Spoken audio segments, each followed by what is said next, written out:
Previously on Anything Goes. I think it's like, what is it, trendy right now to say that women are funny. It's trendy to say it. It is. Like Catherine O'Hara wasn't funny. Like Gilda Radner wasn't funny. Like these women that came before us didn't quite hit it. And then suddenly Kristen Wiig comes along and writes it. Or Tina And Fey. I'm a woman. Yeah, I know. It's weird. And I saw Baby Mama and it was awful. Right. So... But no, I agree with some of the things you say. I don't agree with everything you say. But it is true. Like I resent the fact that it's true. Like Bridesmaids has all of a sudden proved that women have been proving that they were funny every generation. Yeah. They have to I hate when people reprove say themselves. that. Yeah. Yes. And I just don't think Bridesmaids a masterpiece, honestly. But you know what it is, and most men that I talk to are like, I don't really get it. But all women that I talk to are like, I totally get it, because it is 100% a girl thing. Like that movie. No, I don't agree with you. Guys don't No, totally I don't relate agree to with that. you. No, you're wrong. Really? I disagree with you, Kathleen. I think it's a very funny movie. Yeah. I just think that I don't think the movie holds together. It was I a don't long think the story movie holds and it together. did drag, I think you're the right. love story was kind of Oh, weak. that was ridiculous. That's what fucked it up for me. Did. That shit love story. It was like, Stupid. these are funny chicks like being together. You Yeah. do not need that love story that was so predictable. The moment that cop pulled Kristen knew Wiig it. over, I was just like, okay, this guy's going to show up 3 or 4 more times, and then at the end of the movie that she's going to be with him. You didn't need that. That was the cliche bullshit that I didn't like about the movie. But I loved the Mike and Molly chick, and then Kirsten Wiig, and all these. It was very cliche. I will say it was very cliche. It was just as cliche as the Sex and the City movies. That movie. But those movies aren't funny. They're trying to be funny for But women. they're not hilarious. No, they're not. I never said they were. But I mean, like, even the Sex and the City movie pissed me off on how Carrie at the end of the movie had to get together with Big. I'm like, why couldn't she just stay single? Why is staying single such a horrible thing for women? Because probably Well, the people that Kathleen, are... you and I, as single people, know it is. I mean, we can say all we like, Kathleen. I just want but come someone to on. hold me. When I came in, you were crying in a corner. Eating ice cream out of Reason I a bucket. Yeah. And now, let's get to a new exciting show. Good evening, ladies and gentlemen. Are you ready for some laughs? Are you?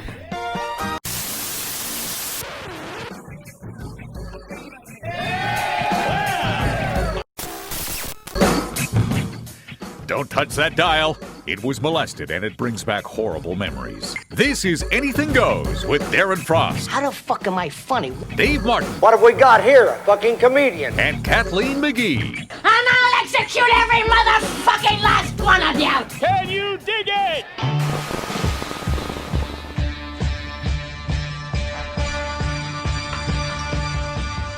So how's everybody's Christmas so far? Well, we lost it. We were talking about trees. Do you have a fresh tree, Darren? No, fake tree. Well, why you go fake tree? I just never really want to have to go get one, put it up, clean it up afterwards, Right. throw it out. Fun getting them, like it's fun going to get a real tree, but it's like cleaning up and having needles everywhere for the whole year. Yeah. But when I was growing up, my mom wouldn't allow my dad to get a fake tree. Yeah, why is that? We only had real trees. I don't know, my mom only wanted a real tree. I think, well, I know her dad loved fake trees and she never did. And he bought one of those, like in the 60s, they had these like aluminum trees that were on like a turnstile, and they had a light that changed, so the tree spun and it changed colors. And my mom and like all my aunts said it was so ugly that they went out and got a real tree. Oh, okay. Because I like the sound of that tree. Yeah, I do too. I've seen some trees there. I saw a tree for $1,500, a fake tree for $1,500. I've never paid for a fake tree. I've always been hand-me-down fake trees. So the tree that we have was a hand-me-down. Someone gave it to us. We've used it for like 5 years. It's great. But I was in a store yesterday and a tree was $800 and it wasn't even a great tree. That's insane. Like the tree that's $1,500, I guess it like plays music and it like has a light show and stuff. But I don't know. That's too much money. No, I remember having, I remember having real trees until, I don't think we ever actually, I think we had real trees up until the point where we stopped celebrating Christmas with like an actual tree. Right. You stopped celebrating Christmas? No. Stop celebrating Christmas with a real tree, like an actual big Christmas tree. And then my mom would just get like one of those plotted potted tiny trees, and then we would just put shit on that because they were in an apartment anyways at that point. And so, I mean, they're not gonna put up a tree just like, who's that for? For me? Like nobody else was coming over. So every time I put up a tree, it's nice, but then like I'm like, I gotta take this down again. yeah. And then like in January, you're taking this stupid tree down and cursing it because the lights are all tangled. They should almost do they have? I mean, I guess every wood chipper is semi-portable, but if you could have a wood chipper that you could just bring into the living room and then put the Christmas tree literally into that wood chipper and then put it right into the fire. Not everybody has a fireplace. No, I guess not. Okay, I guess. All right. Okay, there's a big hole in my good idea for Christmas time. The lack of universal fireplaces. Everyone's got one, right? Sure. Yeah. Sure. Every rich person in this world has a fireplace. Have either of you had to be exposed to someone else's favorite, like, holiday or Christmas movie that all of a sudden you're like, I mean, I just watched National Lampoon's Christmas Vacation for the first time. I can't stand it. It's horrible. Like, I can't stand it. Yeah, it's a piece of okay, be it that I only saw it on AMC, so all the swearing was taken out. Right. I'm watching it going like, I do not see how swearing could make this even remotely funnier. It was so, and the person I'm watching it with is going bananas because like she grew up with it, and that's that's a nostalgia movie. It better be, because it does not hold up like Revenge of the Nerds holds up. So it's like, well, Revenge of the Nerds. When was the last time you watched that? Okay, put it this way. I think the last time I saw it was maybe about 5 or 6 years ago on Spike TV, and so of course they take out the swearing, but then they left in the part where the nerd is dressed up exactly like the boyfriend. Right.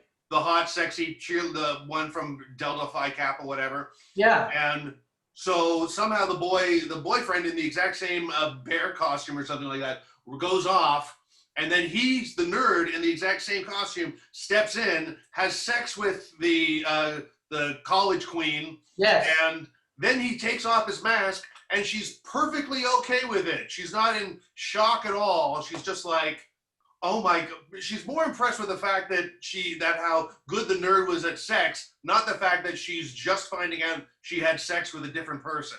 So, right.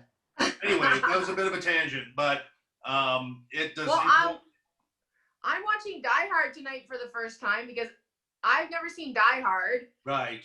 And Adam's like, well, you have to watch Die Hard. It's the best Christmas movie ever. I've like seen bits and pieces, but I've never sat down and watched it. Neither, like the same with like Star Wars. I've never sat down and watched all the Star Wars. You don't need to. They all die at the end. Yeah, everybody's father. It's all the same. Yeah. Watch all 10 movies. Everyone's dying. So I had not watched The Christmas Vacation until last year for the first time, and I thought it was lame. So maybe it is a kid. You got to watch it as a kid. You grow up with it. Yeah. I get it because I love A Christmas Story, and I know people that see that as an adult and think it's pretty boring. Whereas I think A Christmas Story is the best Christmas movie of all time. I'm sure we'll all have a different best Christmas. Yeah. But that's my take. I think Christmas Story is slow and boring. Like there's parts of it that are really fun, but then there's like and then there's some super racist stuff in it. Oh yeah, of course. Oh, what's the super racist stuff? When they're at the Chinese food restaurant and they're singing rah rah rah rah rah. Yeah, but I mean, who doesn't do that? It's pretty bad. Yeah. Other than that, other than the racist song, there's nothing else. Well, I literally have Jingle on the Way right now. Is like on the TV beside me. It's just ending, but it has a horrible Christmas message in it. There isn't really one moment of like, what's the real spirit of Christmas all about? It's literally just all consumerism, capitalism, just do anything to fucking, this product is your love for your kid. And it's really, like when you actually sit down and watch it, I just don't know how it's ever become this Christmas classic that's all. I don't think I've ever watched It's a Wonderful Life. I don't think I've ever watched it. Have you guys? No. Oh, I've watched it, I've seen it, if not in whole, at least bits and pieces of it. Oh, I'd say for like the last 30 years. That's probably one that I'll watch. I will if it's on like an Elvis movie. If it's on, I'm watching it like that, or Goodfellas. If It's a Wonderful Life is on, I'll be tuning into that. But Is that your favorite? So what is that your favorite Christmas movie, Dave? Probably A Christmas Story would be, and then It's a Wonderful Life, I suppose, would be. And what about you, Kathleen? I would say like Home Alone, and I really love Love Actually. That's a good movie. Now, is that directly something to do with Christmas, though? Oh, there's tons of Christmas in it. Oh, okay, all right, yeah. And Lots of it happens during Christmas. It's good. But I'm right now, I like literally in the middle of No Country for Old Men. Yeah. Because I have never seen it. So the first time I ever watched this was the very first time I ate an edible, and I ate the whole thing, and I was so high. I don't remember that movie at all. All I remember is that it was very shiny. Like there were parts where it was just like, even when it was so dark, there was like glitter everywhere. And I'm like, okay. But then I saw it on Netflix. I'm like, I should actually watch this. So I'm in the middle of it right now, and it's really fucking great. Because I love Coen brother movies. Like I think the Coen brothers have the best movies. Seriously, they're some of the best movies out there. Fargo is one of my all-time favorite movies of all time. A great series too. Even though I think the last one they did with Chris Rock was kind of a bit of a letdown, but wasn't it like did it take place like in the past? Yeah. It took place in like the 50s. Okay. Now I haven't seen that season. Now, Darren, what were the movies that you had for Christmas? Were they? So yeah, A Christmas Story, and if there's a second one, there's a little known movie called Santa Who with Leslie Nielsen and Tommy Davidson from In Living Color. Right. It's a little Christmas movie that could. You know what? We watched appearance in it. I actually play elf number 2 to Tommy Davidson. That's why. Okay. We actually watched a movie last night that I just found on, I think it was on Prime. It's called Cooper's Christmas, but it's also called Cooper's Camera. Okay. It's a Canadian. It's Samantha Bee and Jason, whatever. It's fucking hilarious. It's I know. dark. I want to watch it. I'm going to watch it. And so Mike Beaver is also in it. He plays one of the other leads. His character is awful, like a bad person, but it's so good. Because it's like, it's the 80s Christmas, and I'm watching this, I'm like, this is my family at Christmas in the 80s. Right. Like, it's really funny. It's like, it's basically they get an 80s video camcorder for Christmas. Oh, yeah. Dave Foley is his neighbor, and he owes him $2,000. Instead of giving him $2,000, he gives him this camera which is also funny. Every now and then it'll cut into sex scenes with Dave Foley and his girlfriend, and it's fucking hilarious. Well, now, where's this? Where can I find this? Prime. I think it's on Amazon Prime. Yeah. Okay. It's called Cooper's Christmas on there, but it's also called Cooper's Camera. There's also a link for free on YouTube, because someone had brought this movie up to me a week ago, and I've always wanted to watch it because Mike Beaver is a good guy. Obviously Jason Jones and Samantha Bee, they're very talented. But I've always been a fan of Mike Beaver's acting, and I had never been able to see it. And someone said it's on YouTube. So if you're sensitive, like if you're a woke person, don't watch this movie.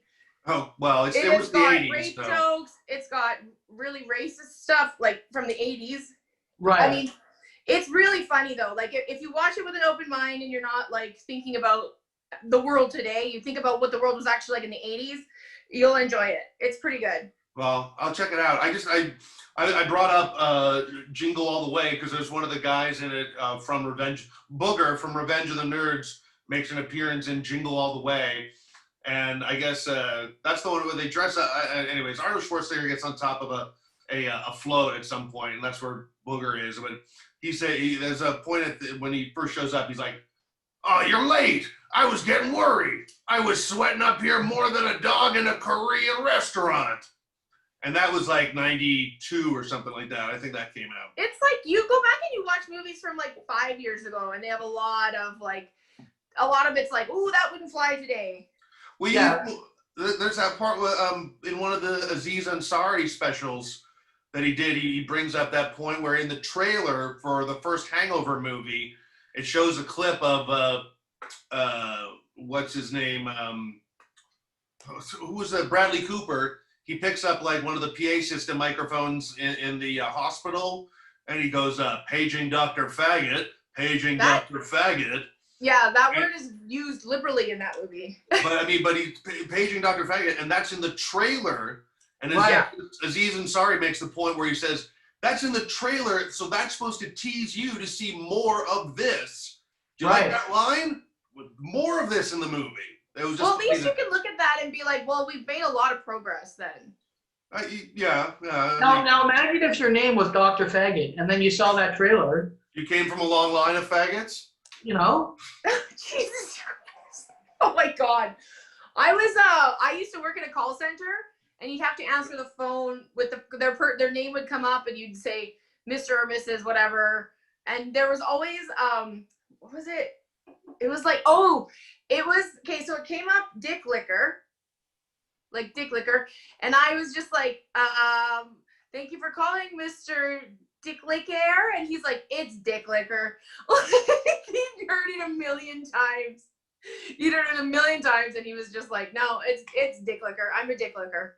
A proud Dick Licker. I come from a long line of Dick Lickers. Yes. I never understand if every Dick could be a Richard, then just be a Richard. Why be a Dick?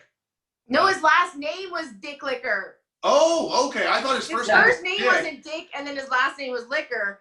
The last name was Dick Licker. Oh, well, that's changed. Oh, that's Swedish. Yeah. Dick Licker. I love my last name. I'm not changing my last name. Well, no. Why? When I get married, I'm not changing my last name. Oh, when you get married. I thought for show business. But no, well, for show, I've never. But I love my last name. I have a great last name. Yeah.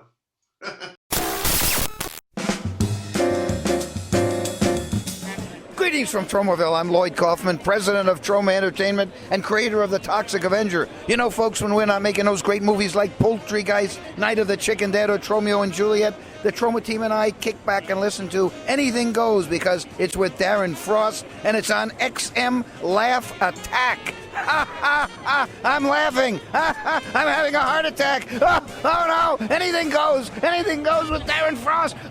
It's Lloyd Kaufman. I'm dying. I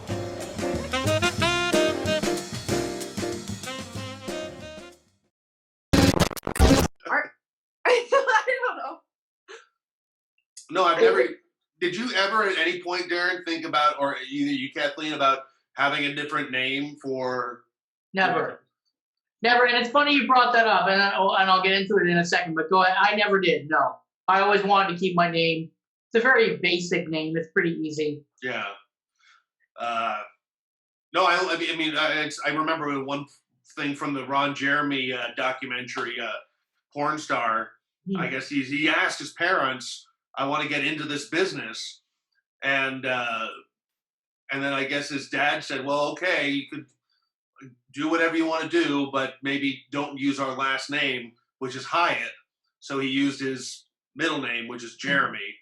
So, I mean, that's where it was just sort of like, but it's sort of weird. I mean, like, I never thought, I have an easy enough pronouncing name. It's a little generic for me, but. But there's another comedian called Dave Martin, isn't there? Yes, the black male model comedian from Atlanta, Georgia. Right. He's really handsome. He is quite a handsome man, I gotta say. I really actually would like to meet, and and if we toured, oh my God, it would be. I'm sure there must be locations where I would do all right and he would bomb, but I could see him doing quite well. Well, it's funny you brought that up because me and Brandy started watching The Wonderful Mrs. Maisel. Yes. And, she does that. She uses a fake name. Now, have you guys watched any of that show? I like the first season. Have you seen any of it, Dave? I've seen like the first 3 episodes, and I don't know. I got to figure out how my TVs work because I want to be able to watch Prime on my TV, and I only see the Prime on my desktop. So I think I'd watch it more on my TV. I watched it. Yes. I'm in like halfway through the second season. And I got to tell you, I love all the characters in it, all the acting in it, until she steps on stage. And then I hate the show with an intensity that almost makes me stop watching the show. She makes it so vaudeville-y. It's very vaudeville-y. I know it's an error, but just that idea of like one episode she goes to Paris and she starts doing her stand-up and they're mesmerized by it because there's an interpreter. Like, none of this shit would happen. I don't care what era you're in. I don't care if it's like, vaudeville or whatever. A lot of this shit wouldn't happen or audiences wouldn't laugh as much as they do with the way she's making it look so easy. Yeah.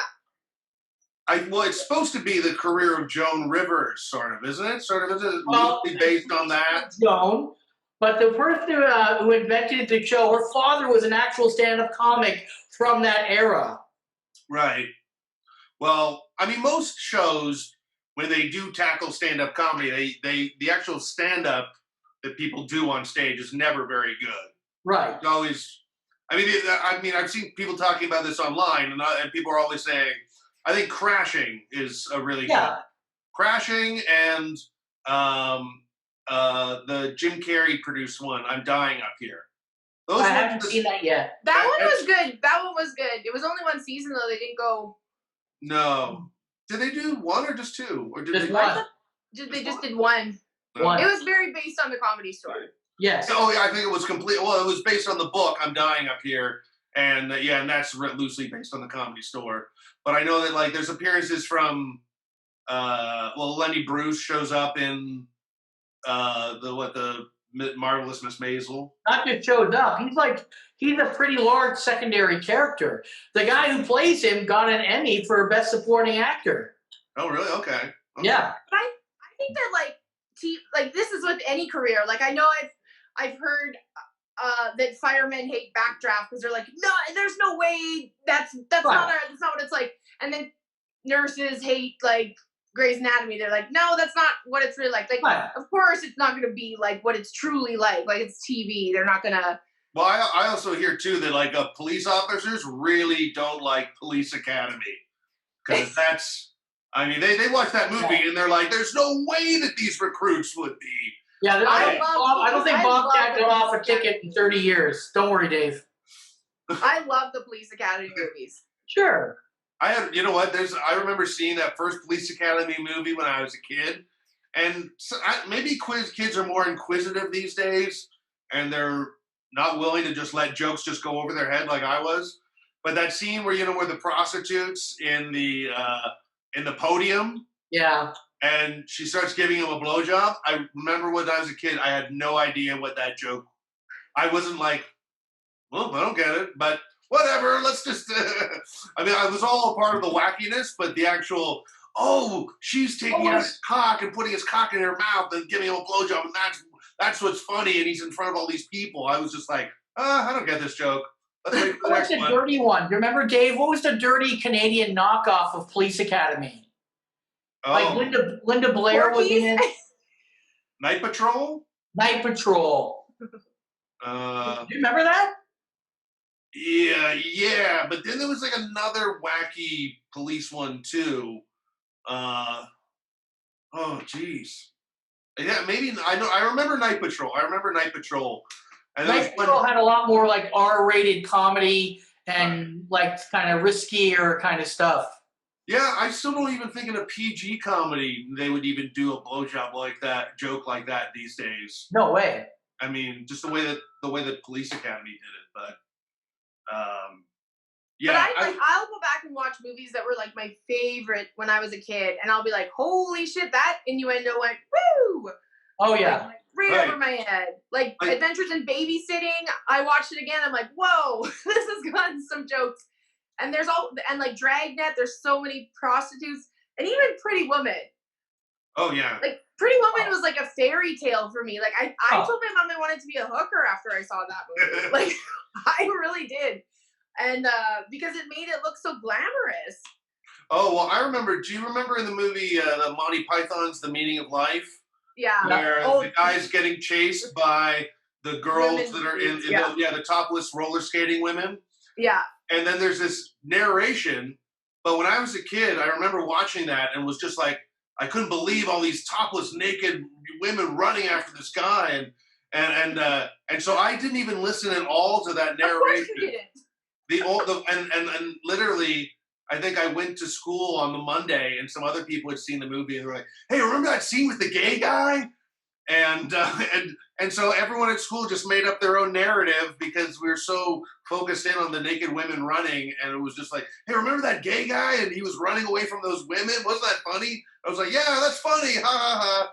And of course, didn't even pay attention to what the actual joke was, but was just like, "Yeah." That movie right has over my head. tons of like non-children appropriate stuff in it. Oh yeah. Yeah. Like when they're doing the sex ed course and John Cleese is fucking his wife. Like, it's just Well, I knew something was going on there. I could, but yeah, that was, I don't even think I got most of the jokes, but that was what was kind of good about Monty Python. So Dave, you had something you were going to show us about a weird present because being Christmas, and you before Kathleen came on board, you popped something up, some kind of weird present that you, what was that about? Well, yeah, you wanted to talk about embarrassing gifts? Well, yeah, but just because it's Christmas, you ever gotten an embarrassing gift or? Would you have a story? Do you have a story to tell, and I'll show mine second? What's that? Here, do you have a story to tell, and then I'll show mine second? I don't really have an embarrassing gift. I know that you do. That's why. Well, it's sort of like one of those sort of like, it's like I think any sort of sex toy gift is sort of like one of those things that you're sort of like, you kind of give it to it in a joking way. Right. And, you know, oh, ha, ha, ha, that will be funny. But then you don't actually picture someone using it, right? I was recently given one of these. oh, you're gonna use that. What is it? You're it's a jerk off thing. It's a jerk It's a off. pocket pussy. They're all jerk off things. It's a pocket pussy. Well, it's a silicone sort of tube with a hole in it, and It's a pocket pussy. Okay. But it's not formed to look like a pussy. It's just it's the but iStroke. It's called a pocket pussy. Okay, well, this is the iStroke, the incredible male masturbation experience. And the one I like most about it, they just put the letter I above it, so we'll somehow think that this is from Apple.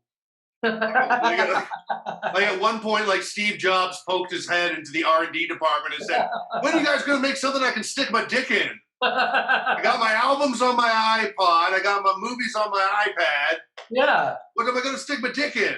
Yeah. I'm surprised when men don't have those, because I'm like, every woman I know has a vibrator. Like, so why won't guys? Because so I did a show once. I didn't get paid. I got paid in a product, so I got a flashlight. Yeah. So I had to use it because otherwise I didn't get paid for the show. So I used it, and it was just awkward. It doesn't really feel that for me. It didn't feel that great. Your hand is the thing about guys is your hand better? Yeah, your hand's gonna be better than anything other than a woman you put on it. Well, you know what? A woman that you put on your hand? Or the woman that you put on your dick. It was even better. You know when you use a woman like a sex toy, and then you just put it on your dick, and then you forget that she's a real person. You know, that sort of thing. I feel bad for men then. Pardon me? I feel bad for men then.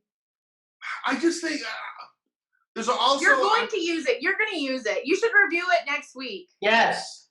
You want me to... Of course you're going to use it, Dave. Stop acting like it's going to collect dust on a shelf.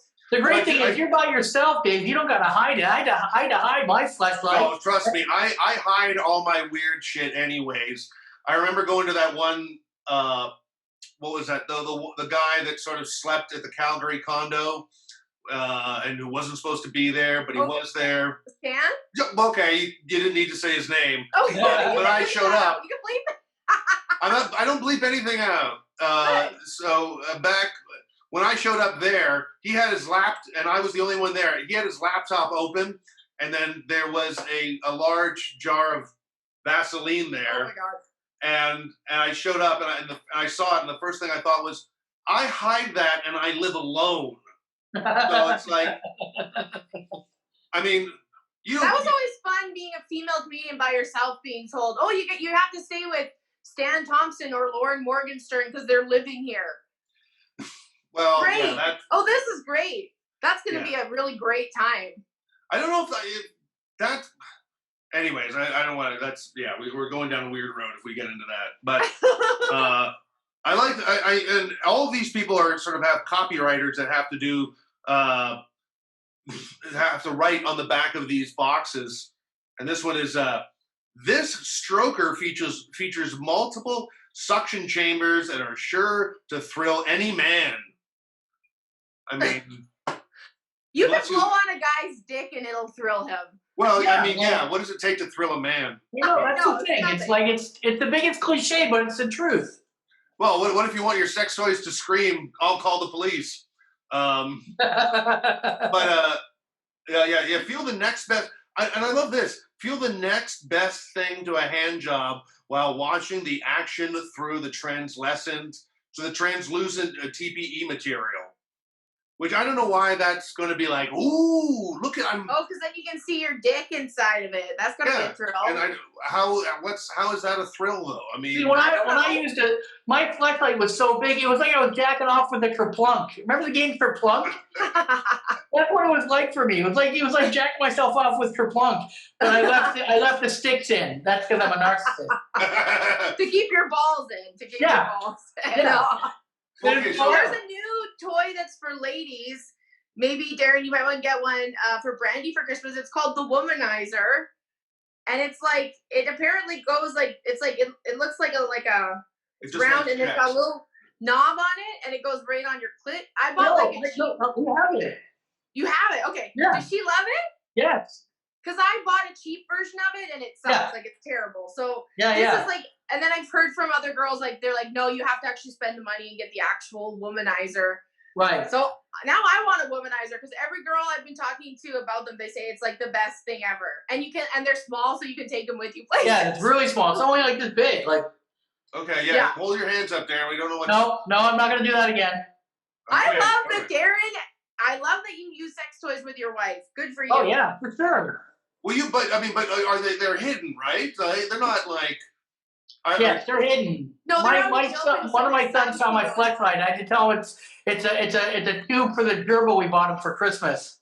What, to project them? Like you stuff the gerbil inside the vagina part? The tube. Oh, okay. I thought it was like a launching cannon for the gerbil. You just boom. And Brandy aimed it at my ass, and we watched Richard Gere Christmas movies together. Oh wow! Well, that's The kids wanted a gerbil for Christmas, so. Right. I saw that actually the movie Unfaithful. I saw that movie again with Richard Gere and Diane Lane. That's a hot movie. That is, and it's really good actually. I was it's a very good movie. Yeah, and it's like I almost think that those should be date movies rather than like fun sort of get along and isn't life beautiful movies. I always think you just want somebody to get all worked up. Well, no, but it's like a tremendous discussion after that movie because her affair with the guy sent a chain reaction that like set Richard Gere off, and then he killed someone, and then this happened, and that happened, and anyways, you should keep your toys hidden though, probably, right?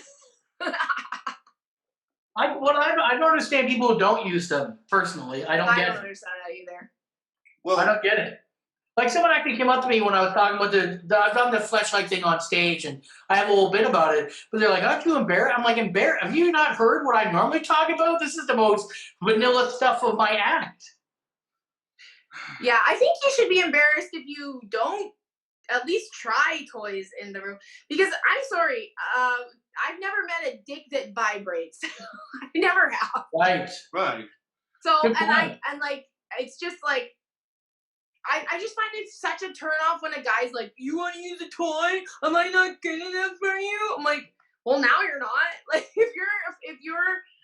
if a toy makes you feel inadequate, that's a red flag. That's a warning sign that this guy is going to be like self-conscious about everything, and he'll probably be very like. I've dated guys like that, and they're always very like self-conscious and very jealous and very like they're just like so in their heads about everything. Well, unless the penis can split into two with about an inch difference that can go like this, I don't understand how long-term relationships can last. Well, And you can get like fun toys, the ones that like have remote controls. Yeah. Okay, now first of all, have you ever had a guy say that to you? You want a toy? Am I not good enough? Yes, there's a lot of insecure guys out there, and like especially in their 20s, they don't get it. They're young. They don't get it. Well, that's always one of the big worries that if a guy if a woman finds out that a guy that she's with is using sort of like Viagra and Cialis.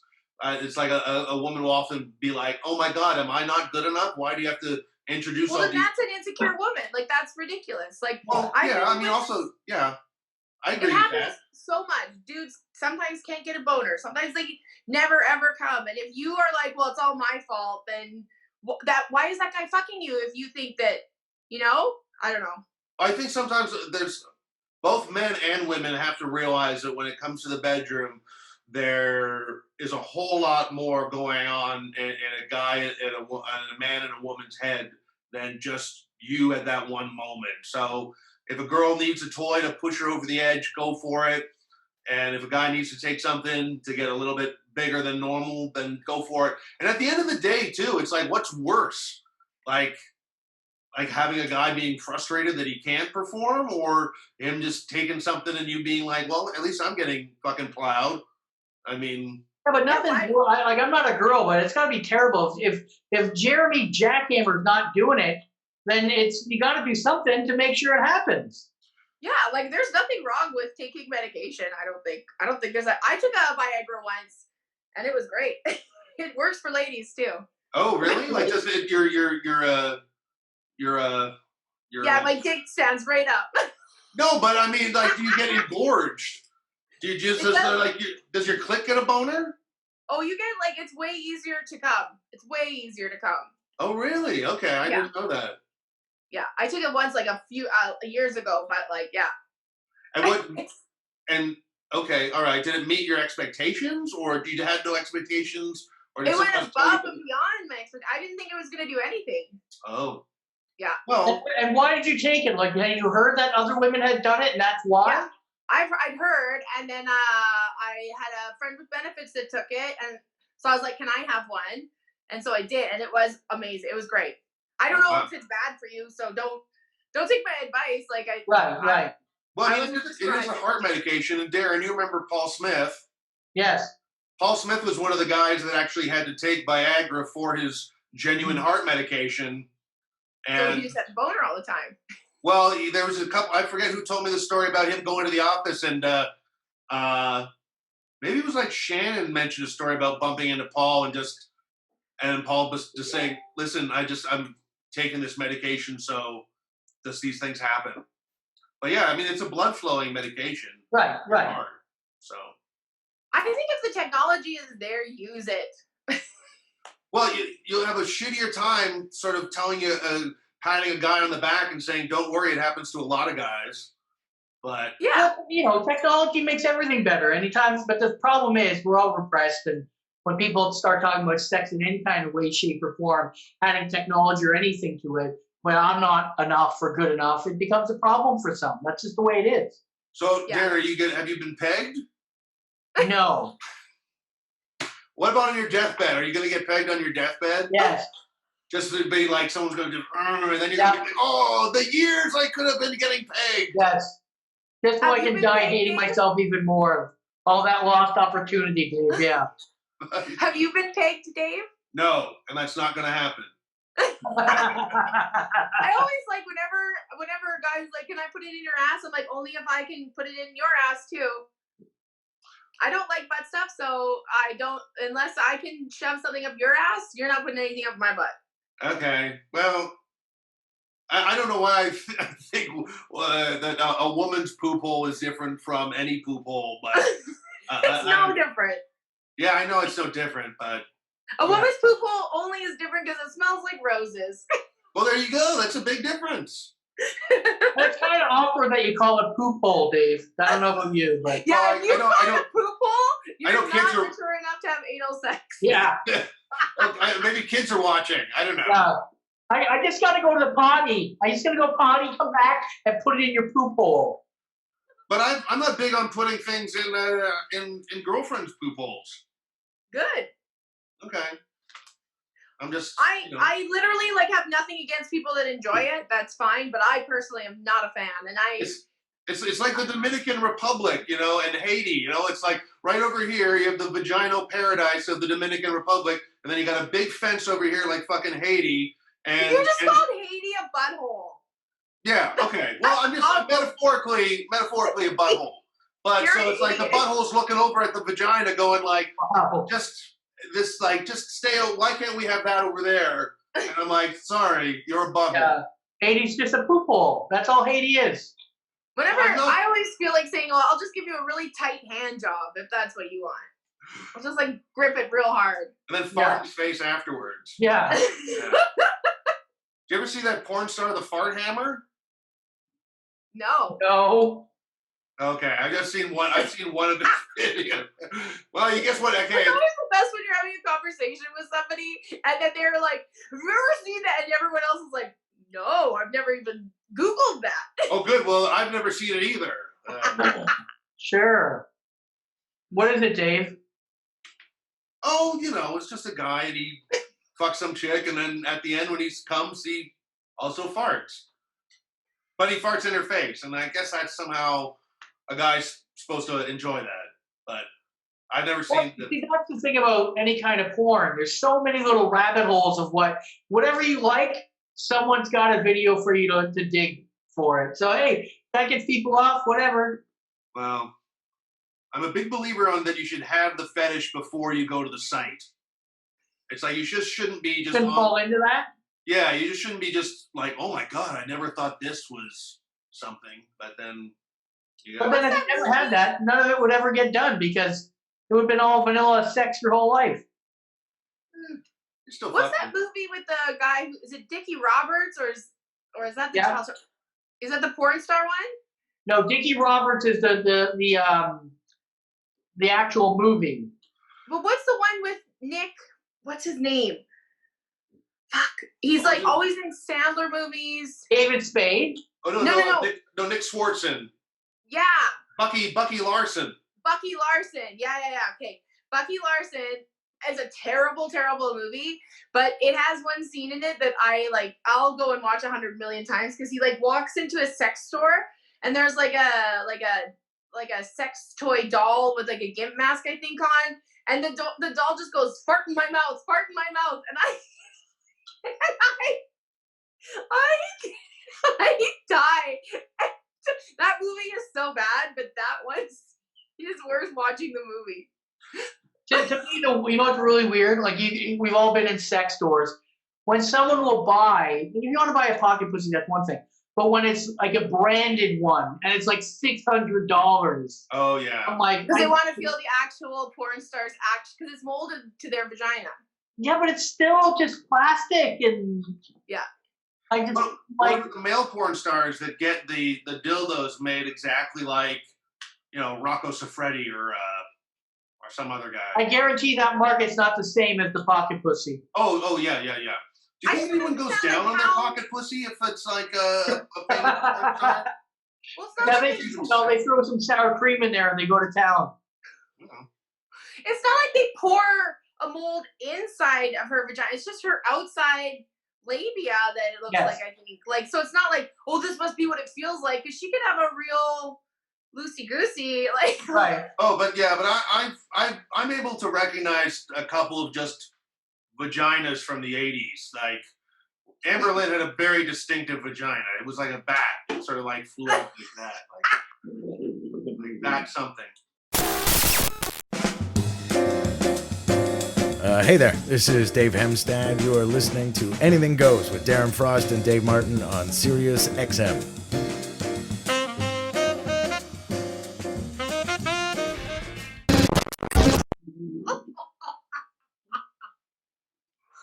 I always said you're watching too much porn. You're watching too much porn when you can recognize.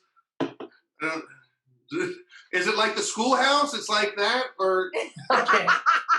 Yeah, that's my vagina. Here's the church. Here's the people. Open the doors. And here's all the people. Stop it! Get it away! Get it away! Yeah. Oh, is that Amber Lane or the bat signal? What is that? Well, just check it out. Yeah, I'm not wrong. I'm not wrong. I worked at a sex toy store. You did? Oh yeah, I worked at the Love Stop in Edmonton. When was this? How old were you? What? How old were you when you worked there? I was like 24, 25. Okay. Was it a part-time gig or you a full-time gig at the time? I was doing comedy, and that was like my job. Okay. And because I remember once that somebody was on the road with Paul Meyerhawk, and he didn't know that I was working there. So I think it might have been Lacombe, was like, "Oh, let's go into this sex store." And he didn't know that I was there, and he came in, and I was like, this isn't a funny story, but he was there, and then he wanted a pregnancy. They had pregnant people porn. Yeah. And there used to be this thing like if you spend $50, you get a free DVD. Right. And sometimes I'd forget to give it out, so I had a stockpile of DVDs. So I just like would give them out to comics. But some guy tried to return a sex toy once because he said they didn't like it. Oh, that's like underwear. You can't. Well, you can't. I didn't. He put it on the counter, and I'm like, take that out of here. You mail it to the manufacturer. Actually, you know what? If you do mail anything to a manufacturer, they send you back a ton of shit. Whoa. Well, they don't want bad reviews. That's the thing. No. Yeah.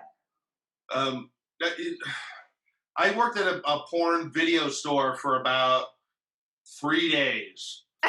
Now, porn video. Hold on. Before we get there, you must have got material though, right, Kathleen? Out of that job, is that what your angle was at the time? Like, I'll probably meet some crazy people, get a couple jokes out of this as well. I think I just wanted to work at one. Right, okay. I don't know if I got a ton of jokes from it. Like, it wasn't even that, like, it was mostly just couples that would come in. Like, it wasn't, and people would be like, weren't you scared? Weren't there gross people coming in? And I'm like, no, I never had an issue.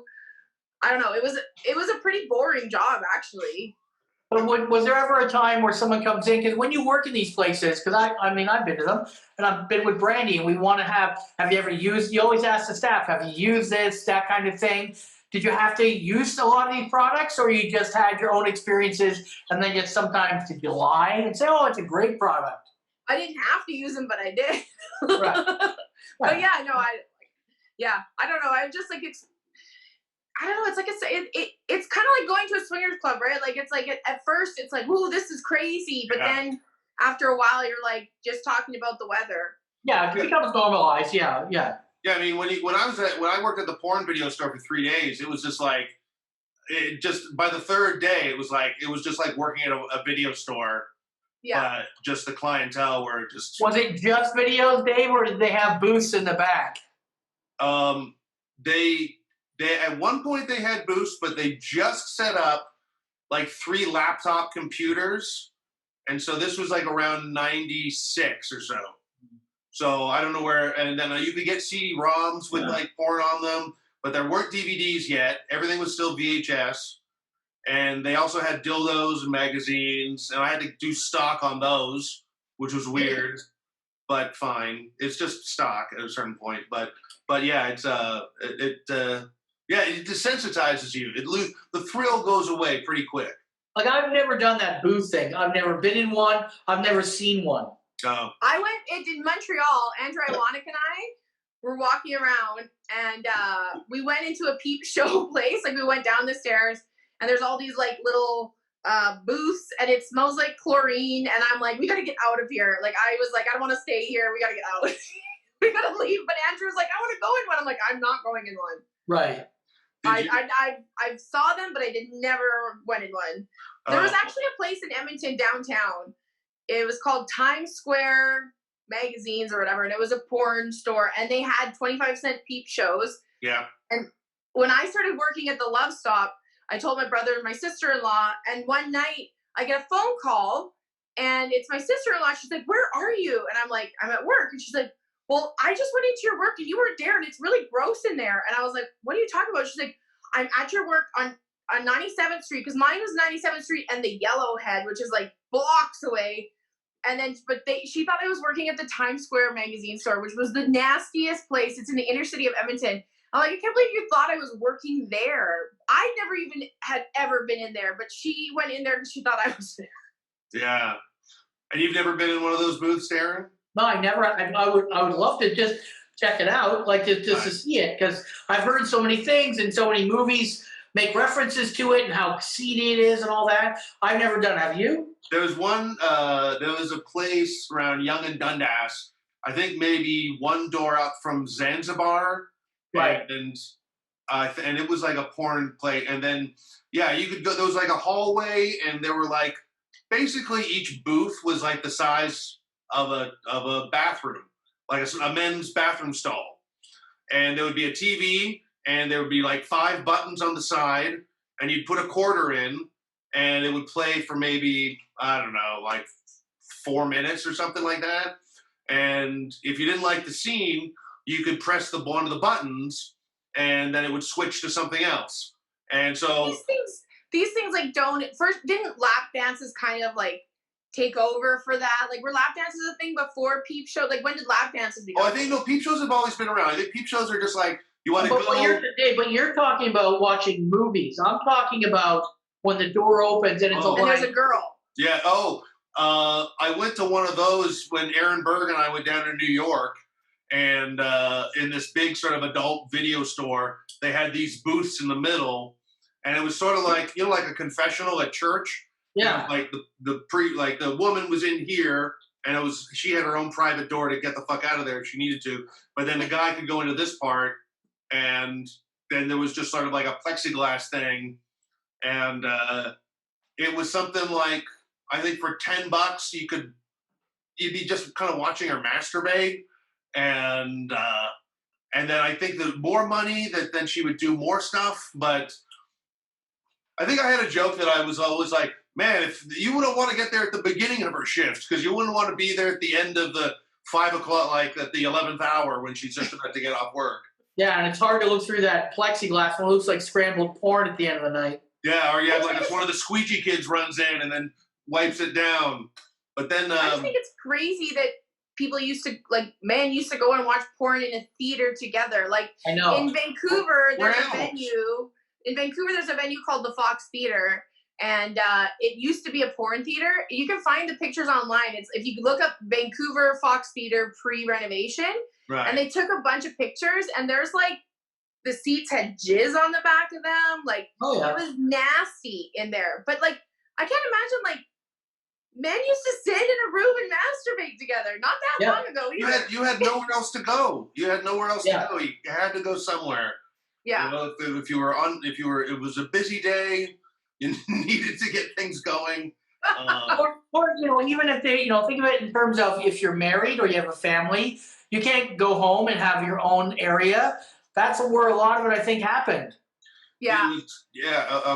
There was one, I worked in one store, and then I was just interviewed at one store, and the one store that I had was right around, it was on, did you ever see this store, Darren, at like it was around Yonge and Dundas, and there was like an escalator, there was like a long one-way escalator that went up to this store.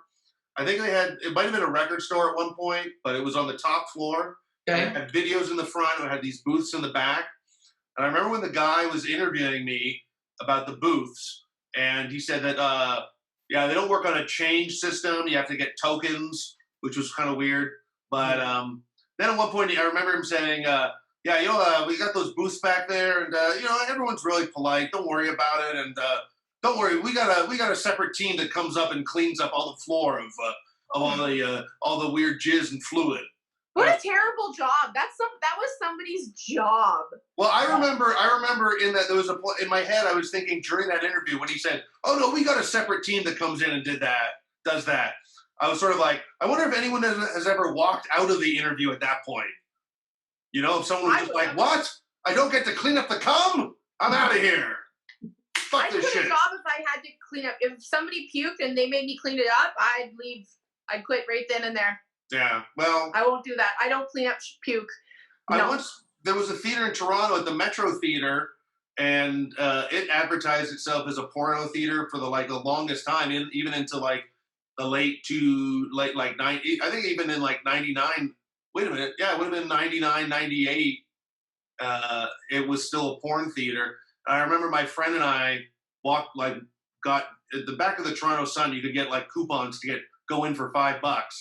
So I remember my friend and I, because it had all these 1980s porn posters on the outside, and like Miami Spice, and I was just like, oh, it would be fun to go and watch an old 80s porno that was shot on film. It's another job. That's what you do for fun. Sure. Well, we weren't planning on watching the whole movie, but it would just be on a 35 millimeter print of an old film. So we went in and we just stood at the back of the theater, and it was literally just they had a satellite dish on the ceiling on the roof, and they were just beaming in like modern day pornos in this theater. But there were still a couple of single guys sitting around there, and Well, Adam's working up north right now. He won't care if I say that. So he's and they blocked porn sites from their Wi-Fi. Okay. Like so the first day he got there, he's like, I can't watch porn. So he said to me, he's like, I might have to actually go back to magazines, which I thought was the funniest. Because I'm like, he's like, I never thought I'd have to go back to magazines. Or soapy boob gifts or something like. Right. That's another one. Well, he doesn't care. I don't think I have any. Actually, I have 2 magazines that I think I went back to a used bookstore that from the 1980s that I remember, and it is weird what your brain still holds on to. I have a ton of like old penthouses, and it's because I just like them. I think they're cool. Yeah. Like I have old porno magazines, but I like. Could you just look at a picture and it could make you like? Is that enough? Like you can just look at a picture. I can't just look at a picture. I have to watch something. Yeah, I think. Guys can. Yeah, sure. Guys can just use their imagination. It would take a long time, and I would need to take some ADHD medication to focus properly. Do you just talk to the picture? Do you just stop? You're like that? Yeah. Show me those titties. I probably would if I had to. Whatever works, whatever it takes. Now, Darren, I want to ask you one question because you said you have a fleshlight. Yes. You have used it. Yes. Now, both of us are getting up. Like, I don't know if you've ever worried about having a heart attack, but wouldn't that be? Would you ever get worried about collapsing or something like that? And would you want your dick to still be in? Would you want? Huh? And it's still attached to you? Yes. And that's how you're found? Yes. It's like that David Carradine with his neck, he choking himself. Because I used to have a theory on whatever song you're listening to or whatever is touching you when you die, that's what you go to heaven or hell with. So that would be my worst nightmare. Would you want to go to heaven with a flashlight? Well, not attached to you all the time. So everyone's like, what's that? Oh, that's what that is. That's how you got here, huh? If that's what happens, I'm holding my vibrator when I die. Yeah, like a sword. Like a sword. Wonder Woman. Yeah, like She-Ra. Yeah. I'll be on my deathbed and I'll be like, come closer, come closer, come closer. Yeah. Get me my vibrator. Quick. Yeah, her death. I want to be buried with all my sex toys. We're going to be like, is that Kathleen's death rattle? No, that's her vibrator. She just, no, that's her vibrator. She's okay. I was once checking into a hotel in Fort McMurray with another comic, and we were like, what is that sound? Like, it was like a zzz. I'm like, what is that sound? And I'm like, oh my God, it was my vibrator. What's on? And I'm just like, okay. I've gone through airport security with a vibrator by accident. Like, I totally wasn't thinking, and I only had carry-on. Oh, I've done that. We went on trips together, me and Brandy, and we passed, and of course, they opened it. And, they expect people to look shy and awkward. But I'm just like, yeah, that's what that is. I'm just give it a thumbs up. Yeah. I think at that point, it's sort of like, A, you've been caught with it, and B, it means you're fucking. It's like... Well, there's an actual brand of lube called Fuck Water. I don't know if you know that or not. That's an actual brand.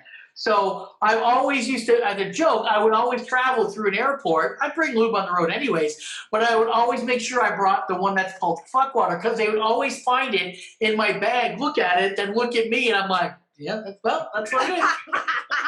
Yeah, you should just look at them and be like, ah. Yeah, I'm just like, that's what it is. That's a brand. I'm not even making that up. It's called Fuck Water. I have a lube called Unicorn Spit. Yeah. Okay. It's like sweet, and it's in a bottle, a pretty bottle. It looks like it has a unicorn on the outside of it. Do those flavored condoms actually taste like anything? Like They taste like whatever they say they taste like, but I've eaten 3. I don't like them. he thought you chew it like bubble gum. Yeah. Yeah, all your bubbles look like cock. All the bubbles that are going boom. Pop. All right, I gotta go. It's been an hour now. I gotta go. I gotta put some of my kids to bed. It's late. Oh my god, this was a very filthy Christmas special. Exactly.